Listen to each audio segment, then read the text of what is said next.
أعوذ بالله من الشيطان الرجيم. بسم الله الرحمن الرحيم. نحمد الله تبارك وتعالى ونصلي على رسوله الكريم والمهدي الموعود عليه الصلاة والتسليم وعلى آلهما وأصحابهما أجمعين. أما بعد، فقال الله سبحانه وتعالى في القرآن المجيد والفرقان الحميد. بسم الله الرحمن الرحيم. من كان يريد ثواب الدنيا فعند الله ثواب الدنيا والآخرة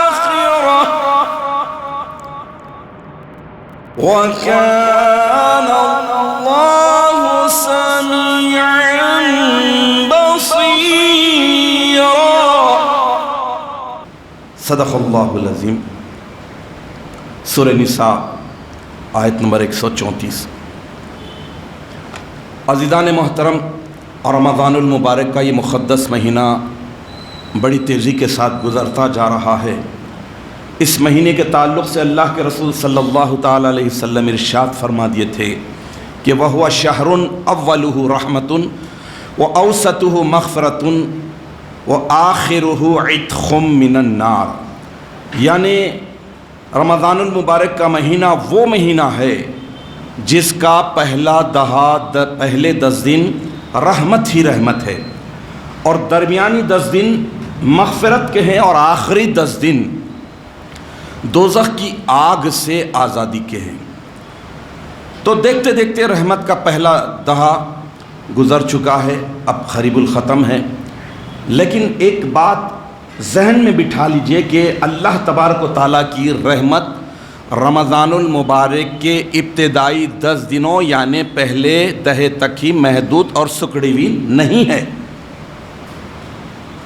اللہ کی رحمت پہلے بھی تھی، اب بھی ہے، لیکن رمضان المبارک کے پہلے دہے میں اللہ تعالیٰ کی دریائے رحمت بہت جوش میں ہوتی ہے، بہت جوش میں. چھوٹی سی بات پر، چھوٹی سی نیکی پر اللہ تعالیٰ اتنی زیادہ رحمت عطا فرماتے ہیں جس کا اندازہ نہیں کیا جا سکتا، اور وہ رمضان المبارک کے علاوہ نہیں ملتی. عزیزان محترم، رمضان المبارک کا پہلا دہا ختم ہوا، لیکن اللہ کی رحمت کبھی ختم نہیں ہوگی، اور اللہ کی رحمت سے مایوس ہونا کفر ہے. لا تقنطوا من رحمت اللہ، اللہ کی رحمت سے مایوس مت ہو. تو رمضان المبارک کے پورے دنوں کو، چاہے وہ پہلا دہا رحمت کا ہو، دوسرا دہا مغفرت کا ہو، تیسرا دہا دوزخ کی آگ کا ہو، دوزخ کی آگ سے آزادی کا ہو، اس پورے مہینے کے پورے دنوں کو غنیمت جاننا ہے. اور غنیمت جان کر اللہ تعالیٰ نے جو عبادتیں رمضان المبارک کی اور اس کے بڑھے چڑھے اجر و ثواب کو مقرر کیا ہے، اسے پورے طور پر حاصل کرنے کے جتن کرنا. جتنا ہوا ہارڈ ورکنگ کرتے ہوئے اللہ تعالیٰ کو راضی اور خوش کرنا، کیونکہ یہی رمضان المبارک کا مقدس مہینہ ٹریننگ والا ہے، عبادتوں کا سیزن ہے، اللہ تعالیٰ کی رحمتوں کا موسم ہے، اللہ تعالیٰ کی مغفرتوں کا موسم ہے. تو یہ عبادتیں اللہ تعالیٰ کے قریب لے جانے والی ہیں. اور یہ بات طے ہے کہ یہ جو دنیا کی مختصر سی زندگی ہمیں عطا کی گئی ہے، اس مختصر سی زندگی کو اللہ تعالیٰ نے گویا ایگزامنگ کا ذریعہ بنا. یہ دنیا ایگزام ہال ہے، یہاں پر جو بھی کیا جائے گا اس کا رزلٹ آخرت میں ملے گا. تو یہ دنیا واقعی دارالعمل ہے، یہ عمل کی جگہ ہے، اور آخرت دارالجزا ہے، بدلے کی جگہ ہے. ریوارڈ ملے گا، صلہ ملے گا، بدلہ ملے گا. تو دنیا، یہ مختصر سی دنیا ہمیشہ ہمیشہ ہمیشہ قائم اور باقی برقرار رہنے والی آخرت کی دنیا کو سنوارنے کا بھی ذریعہ بنتی ہے، یا غفلتوں کی وجہ سے، غداریوں کی وجہ سے، بغاوتوں کی وجہ سے، اللہ تعالیٰ کے احکامات کی خلاف ورزیوں کی وجہ سے سزا کی جگہ ہے ہمیشہ ہمیشہ۔ تو حدیث شریف میں بھی آیا ہے کہ الدنیا مزرعۃ الآخرہ، بے شک یہ دنیا آخرت کی کھیتی ہے، یعنی یہاں پر جیسا بوئیں گے ویسا آخرت میں پھل پائیں گے۔ اب آپ دیکھ لیجئے کہ کوئی بھی بیج سیڈ جب ڈالتے ہیں زمین میں، فوری مولکا نہیں پھٹتا، فوری اناج نہیں نکلتا، کچھ وقت لگتا، محنت لگتی، اور اس بوئے ہوئے بیج کو دیکھنے کے لیے، سینچنے کے لیے وقت لگانا پڑتا، ٹائم دینا پڑتا، پانی بھی دیتے ہیں، موسموں کا خیال کرنا، ہر چیز کا خیال۔ تو ایک وقت ہوتا ہے، اس وقت کے بعد ہی پھل نکلتا ہے، درخت نکلتا ہے، بیل نکلتی ہے، جھاڑ نکلتا ہے۔ تو اللہ تبارک و تعالیٰ یہ مختصر سے وقت میں، اب جب پھل نکلتا ہے تو لانگ ٹائم کے لیے رہتا، یہ مختصر سے ٹائم کے لیے اللہ تعالیٰ دنیا میں بھیجے ہیں، ایک مشین کے ذریعے، ایک بڑے پروجیکٹ کے ذریعے، کہ اللہ کو راضی اور خوش کرنے کے لیے، آخرت کو آباد کرنے کے لیے، آخرت میں کامیابی حاصل کرنے کے لیے اس مختصر سی دنیا میں یہ عمل کرو تو تمہیں آخرت میں اس کے فائدے ملیں گے۔ دیکھیے یہ دنیا آخرت کی کھیتی ہے، یہ اسلامی عقائد میں بنیادی عقیدہ ہے، بنیادی۔ اگر اس عقیدے کو مانتے ہیں اور ماننے کے بعد اس عقیدے کے مطابق عمل کرتے ہیں تو نیکیاں، اچھائیاں اور ثواب کے کام بڑی آسانی کے ساتھ کرنے کا موقع اللہ تعالیٰ دیتا ہے۔ اللہ تعالیٰ موقع دیتا، توفیق دیتا، مہلت دیتا، وقت دیتا، انوالو ہونے کی صلاحیت دیتا کہ کرو نیکیاں کرو۔ کیوں؟ اس نے جو اپنے عقیدے کے مطابق عقیدے کو حق جانا اور عقیدے کے مطابق عمل کرنے کی سعادت حاصل کر رہا ہے، کوشش کر رہا ہے، بیج بو رہا ہے، دیکھ ریکھ کر رہا ہے، تو پھر اللہ تعالیٰ اس کا صلہ دیتے ہیں۔ اور اگر اس بنیادی عقیدے کو صرف زبانی طور پہ مان لیا، ہاں دنیا ہے، کمانے کی جگہ ہے، آخرت میں پانا ہے، دیکھا جائے گا، ابھی ٹائم ہے، ابھی بہت ٹائم ہے، ابھی کیا ذرا تھوڑا بڈھے ہوں دو، ابھی چہرے پہ داڑھی اچھی نہیں دکھ رہی، ابھی ذرا بون دو، ابھی ذرا بڈھے ہوں دو۔ یہ ہوتے ہوتے پتہ نہیں کب اچانک سڑک بول کے نکل جاتے، چلتے چلتے چلے جاتے، قیامت کی نشانیوں میں سے اچانک کی موت بھی ہے، چلے جاتے، اب اس کے بعد وہاں کیا جائیں گے؟ خالی ہاتھ جاتے۔ تو یہ بنیادی عقیدے کو نظر انداز کر دیا، یہ بنیادی عقیدے پر نظر انداز کر کے یا پھر زبانی طور پر صرف مان لیے، پریکٹیکل نہیں کر رہے ہیں تو گناہ آسان ہوتے ہیں، نیکیاں مشکل دکھتے ہیں، نیکیوں میں جانا بڑی مشقت کا کام نہیں، ابھی نہیں، ذرا ٹائم ہے، دیکھیں گے، تھوڑا ٹائم ہے، یہ سوچنے میں لگ جاتے، یا پھر میں تج کر لیا بس ہے، اسی میں تھک جاتے۔ لیکن جب بندہ اس بنیادی عقیدے کو مانے گا تو پھر وہ دنیا کو عارضی واقعی جانے گا اور آخرت کو مستقل پرماننٹ جگہ مانے گا، وہ مان کر ہی وہ عمل کرنے کی سعادت حاصل کرے گا۔ عزیزان محترم، میں نے آپ کے سامنے سورہ نساء کی آیت نمبر 134 کی تلاوت کا شرف حاصل کیا۔ اس کے معنی ہے، اللہ تعالیٰ ارشاد فرما رہے کہ جو کوئی XYZ، مرد عورت، امیر غریب، چھوٹا بڑا، مرشد مرید، فقیر کاسب، سب جو کوئی بھی دنیا کے صلے کا، جزا کا، بدلے کا، ریوارڈ کا طلبگار ہے، خواہش مند ہے، تو سنو، اللہ کے پاس دنیا اور آخرت دونوں کا صلہ، ریوارڈ، بدلہ، اجر موجود ہے، اور اللہ تعالیٰ سب کچھ سننے والا، دیکھنے والا ہے۔ اس آیت شریفہ میں اللہ تبارک و تعالیٰ کلیئرلی بتا دی کہ دنیا اور آخرت کی بھلائی، بہتری، کامیابی کس میں ہے۔ عزیزان محترم، اب اس آیت شریفہ میں جو خاص چیز ہے میں اسے ہائی لائٹ کرنے کی کوشش کرتا ہوں، بتاتا ہوں۔ اس میں ہے من کانا یریدو ثواب الدنیا، جو کوئی ارادہ کرتا ہے۔ ارادہ اسی وقت کریں گا جب کسی کو کال کرنا ہے تو میں کال کرنے کا ارادہ کر رہا ہوں بول کے بیٹھتے ہیں، موبائل نکالنا پڑتا، فون بک میں جانا پڑتا، نام سرچ کرنا، نکالنا، اس کے بعد کالنگ کا بٹن پریس کرنا پڑتا، تو ہوتا نہیں میں کال کرنا چاہ رہا ہوں۔ تو یا ارادہ یریدو، ارادہ کا مطلب عمل کرنے کی نیت سے، پورا کرنے کی نیت سے جب ارادہ کرتے، تو من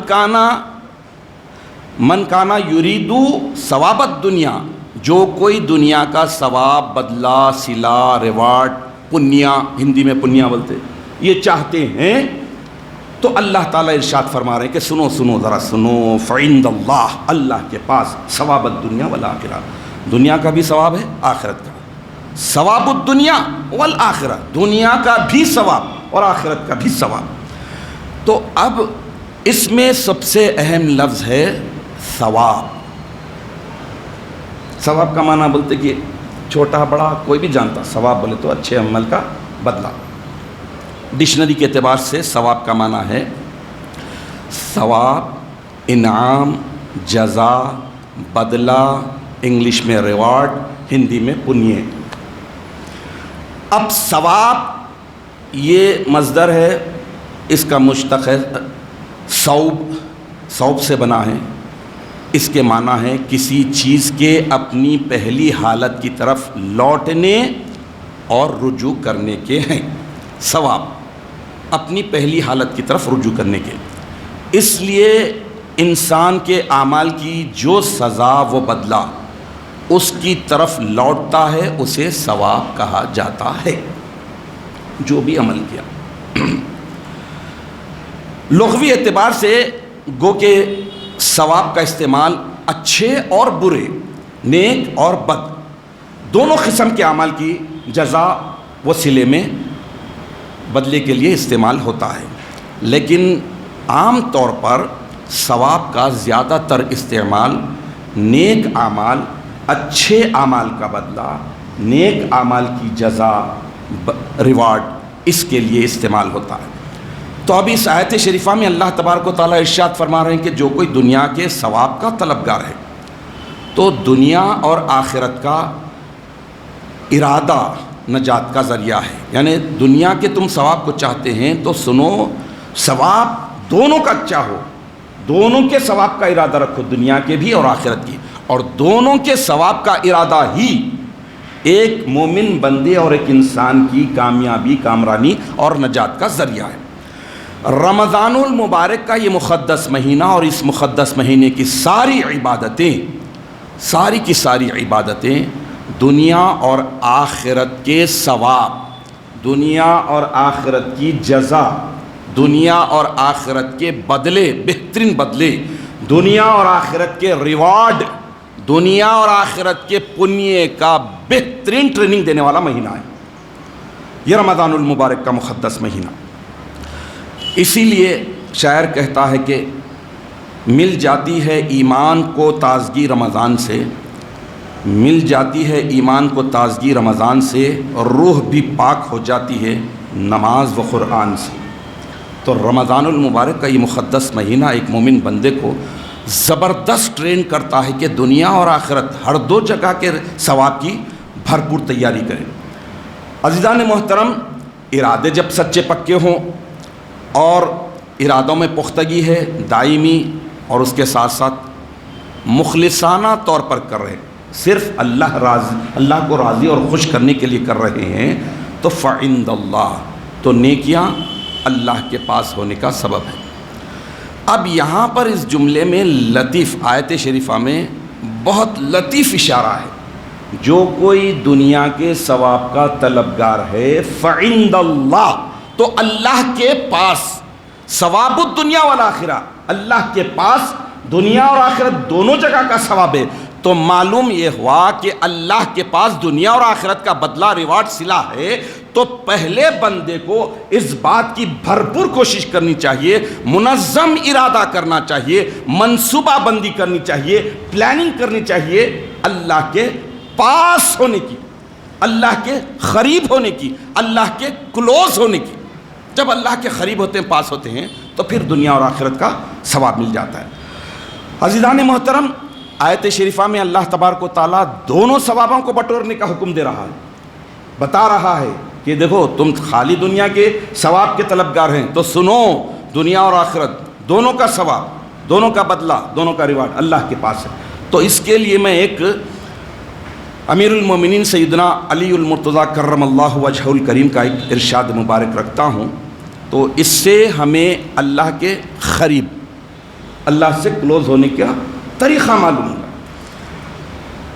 مولا علی ارشاد فرماتے ہیں کہ الایام صحائف آجالکم، تمہارے یہ دن جو دن ہیں، ایام ہیں، یہ تمہارے اعمال کی چادریں ہیں، صحائف و اعمال تمہارے اعمال کی چادریں ہیں۔ فَخَلِّدُوهَا أَحْسَنَ أَعْمَالِكُمْ، مولا علی ارشاد فرماتے ہیں کہ تم اپنے اعمال کو حسین ترین، احسن بنا کے خوبصورتی کے ساتھ آباد کر لو اور سجا لو۔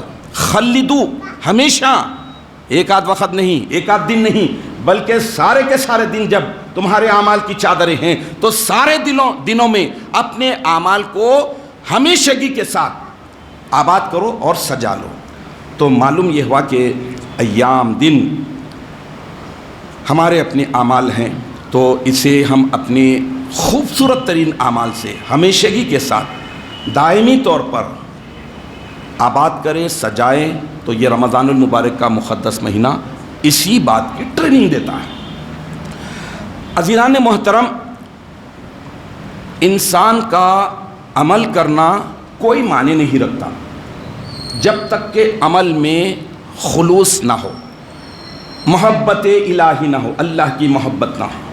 اسی لیے امامنا و سیدنا حضور مہدی موعود علیہ الصلاۃ والتسلیم نے بھی ارشاد فرمایا کہ عمل با محبت خواہت پرسید۔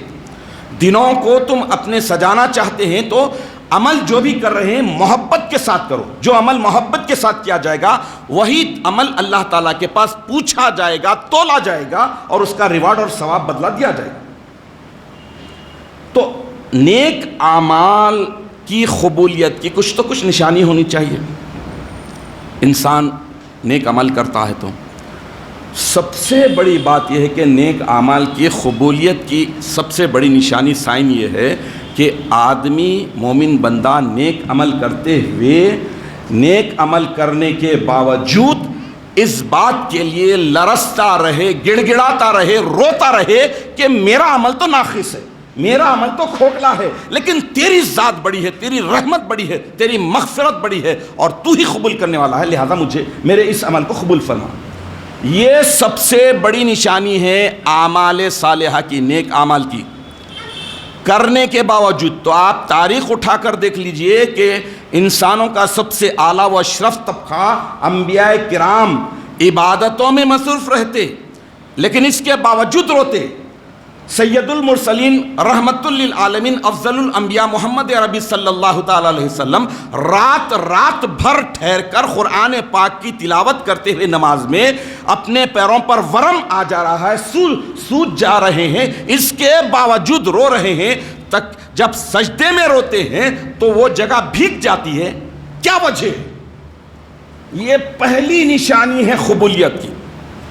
اعمال پہ زام کرنا تو یہ سمجھ لیجئے کہ پہاڑ کے برابر بھی اگر اعمال ہوتے ہیں تو وہ منہ پہ مار دیے جائیں گے، لیکن تھوڑے ہی عمل ہیں لیکن مخلصانہ طور پر کیے جا رہے ہیں، اللہ کو راضی اور خوش کرنے کے لیے کیے جا رہے ہیں، تو پھر وہ اعمال قبولیت کا درجہ رکھتے ہیں۔ اور جب قبولیت ملنا شروع ہو جاتی ہے تو آٹومیٹک نیچرلی وہ اس بندے میں اللہ تعالیٰ ایسا خوف ڈال دیتا ہے، ایسی صفت ڈال دیتا ہے جو نبیوں کی ہے، جو ولیوں کی ہے، عبادتیں کرنے کے باوجود جو روتے تھے، وہ صفت ڈال دیتا ہے کہ میری عبادت تو بہت معمولی، تیری پروردگاری بڑی ہے، تیری ربوبیت بڑی ہے، تو واقعی عبادت کے لائق ہے، لیکن ہم عبادت جیسی کرنی ویسی نہیں کریں، تیرے لائق عبادت نہیں کریں۔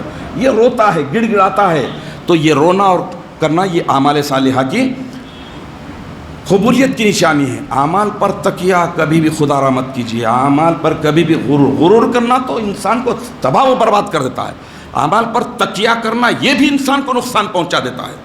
میں نے نمازیں پڑھ لی، روزے رکھ لیے، اتنا کر رہا ہوں، وہ پڑھ لیتا ہوں، یہ کر لیتا ہوں، وہ یہ سب کچھ بھی نہیں۔ سب ہونے کے بعد سب سے زیادہ جو چیز ہے وہ اللہ کا فضل۔ اللہ کا اگر فضل شامل حال ہو، اللہ کا رحم، اللہ کی رحمت شامل حال ہو تو ہی وہ اعمال قبول ہوتے ہیں۔ عزیزان محترم، جامع ترمذی کی ایک اور حدیث شریف آپ کے سامنے رکھتا ہوں، حدیث نمبر 2402 حضرت جابر بن عبداللہ رضی اللہ تعالیٰ عنہ سے مروی ہے۔ اللہ کے رسول صلی اللہ تعالیٰ علیہ وسلم ارشاد فرماتے ہیں، اب اس کے بعد اعمال پر تکیہ کرنا چاہیے یا نہیں؟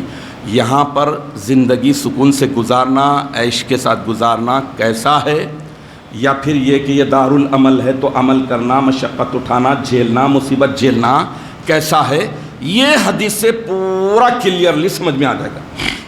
اللہ کے رسول صلی اللہ تعالیٰ علیہ وسلم ارشاد فرماتے ہیں کہ یود اہل العافیہ یوم القیامت حین یعطی البلاء الثواب لو ان جلودہم کانت فرزت فی الدنیا بالمقاریض، یعنی حضور اکرم صلی اللہ تعالیٰ علیہ وسلم ارشاد فرماتے ہیں کہ جب قیامت کے دن ایسے لوگوں کو ثواب دیا جائے گا، کیا ثواب، آیت شریفہ میں بھی ثواب ہے، ایسے لوگوں کو ثواب دیا جائے گا جن کی دنیا میں کڑی آزمائش ہوئی، کڑی مشقت لی گئی، ان پر امتحانوں کے پہاڑ توڑے گئے، لیکن وہ اللہ کی رسی کو اللہ کی ذات پر بھروسہ کیے اور اللہ کی رسی کو مضبوطی سے پکڑے۔ تو اللہ کے نبی ارشاد فرماتے ہیں کہ جن کی دنیا میں آزمائش ہوئی تھی تو اہل عافیت، جو عافیت میں تھے، امن چین میں تھے، مست زندگی گزار رہے تھے، خواہش کریں گے کب؟ قیامت میں کیا کریں گے کہ کاش دنیا میں ان کی کھالیں خینچیوں سے کتری جاتی۔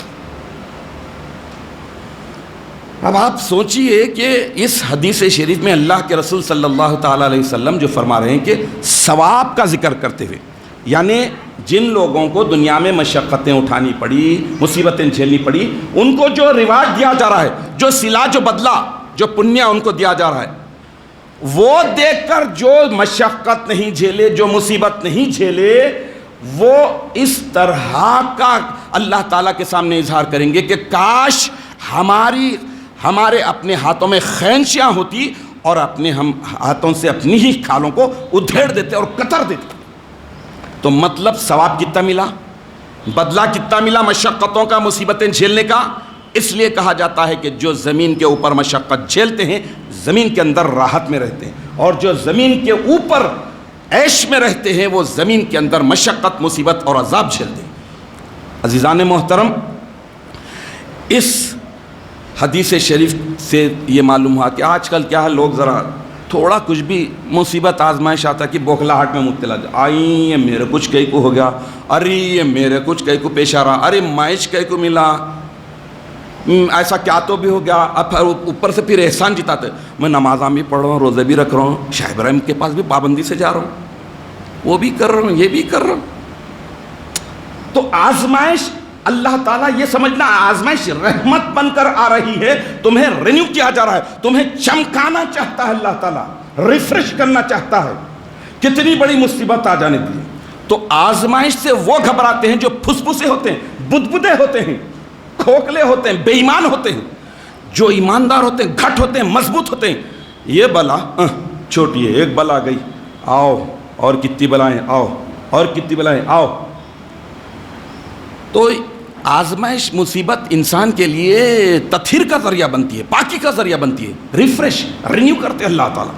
تو میں ایک اور فرمان امیر المومنین حضرت علی المرتضیٰ کرم اللہ وجہہ رکھنے کی سعادت حاصل کرتا ہوں۔ حضرت علی ارشاد فرماتے ہیں کہ ان کانا خصدک الدنیا فترک اولا وان کانا دینا فالسرعۃ خیر۔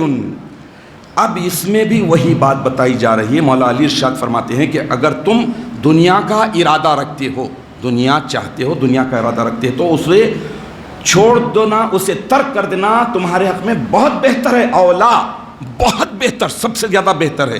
اور اگر تم دین کا ارادہ رکھتے ہو تو تیزی دکھاؤ، پھرتی دکھاؤ، یہ تمہارے حق میں بہترین ہے، ایسا کرنا تمہارے حق میں بہترین ہے۔ تو مطلب یہ ہوا کہ آیت شریفہ میں جو بتایا جا رہا ہے کہ من کانا یرید ثواب الدنیا، جو کوئی دنیا کے ثواب کا ارادہ رکھتا ہے، فعند اللہ ثواب الدنیا والآخرہ، تو اللہ کے پاس دونوں کے ثواب ہے، دنیا کی بھی آخرت کی، دونوں میں محنت کرنی چاہیے۔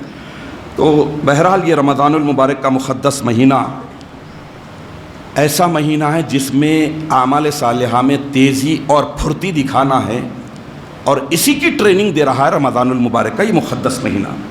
ایک روزہ فرض کر دیتے تھے اللہ تعالیٰ تو بس تھا، لیکن چاہتے ہیں کہ ایک شارٹ ٹریننگ کے مہینے میں زیادہ سے زیادہ تیزی کرتے ہوئے، پھرتی دکھاتے ہوئے، چستی دکھاتے ہوئے، سرعت کے ساتھ، دوڑ کے ساتھ بندہ میرے قریب ہو جائے، دنیا اور آخرت ہر دو جا کے چیزوں کو کما سکے۔ تو عزیزان محترم، بہرحال اللہ تعالیٰ نے ہمیں جو یہ غنیمت دن دیے ہیں رمضان المبارک کے، اس مبارک مہینے کی عظمتوں کو، فضیلتوں کو، برکتوں کو، عظمتوں کو بٹورنے کے لیے سمجھے کہ اللہ نے اس میں کیا کچھ فضیلت رکھی ہے، اور اس کے بعد بہت ہی تیزی کے ساتھ، پھرتی کے ساتھ اعمال صالحہ اختیار کرتے جائیں اور گناہوں سے بچتے جائیں، خرافات سے بچتے جائیں، تاکہ ہمارا ارادہ، ہمارا عزم، ہمارا حوصلہ ایسا ہو کہ ہم جتنی مشقتیں ہوں وہ آسانی کے ساتھ جھیلنے کا اپنے اندر حوصلہ پیدا کریں،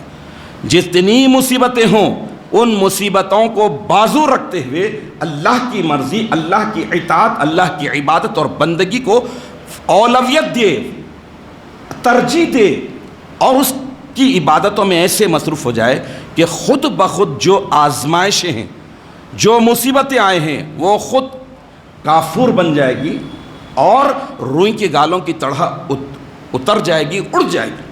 تو رمضان المبارک کے اس مقدس مہینے میں اللہ سے دعا یہی ہے کہ الہ العالمین تو ہمیں اس بات کی توفیق عطا فرما کہ ہم تیرے ہر حکم کی تعمیل میں ہمیشہ تیزی اور چستی پھرتی دکھاتے رہیں، تیرے احکامات کے سامنے ہم تیرے سر تسلیم خم کرتے رہیں، تیری احکامات میں جو مشقتیں، مصیبتیں اگر آتی ہیں تو انہیں جھیلنے کی بھی ہمیں طاقت دے، اور ہمیں گناہوں سے بچنے، خرافات سے بچنے کی توفیق عطا فرما۔ آمین یا رب العالمین۔ وآخر دعوانا ان الحمد للہ رب العالمین۔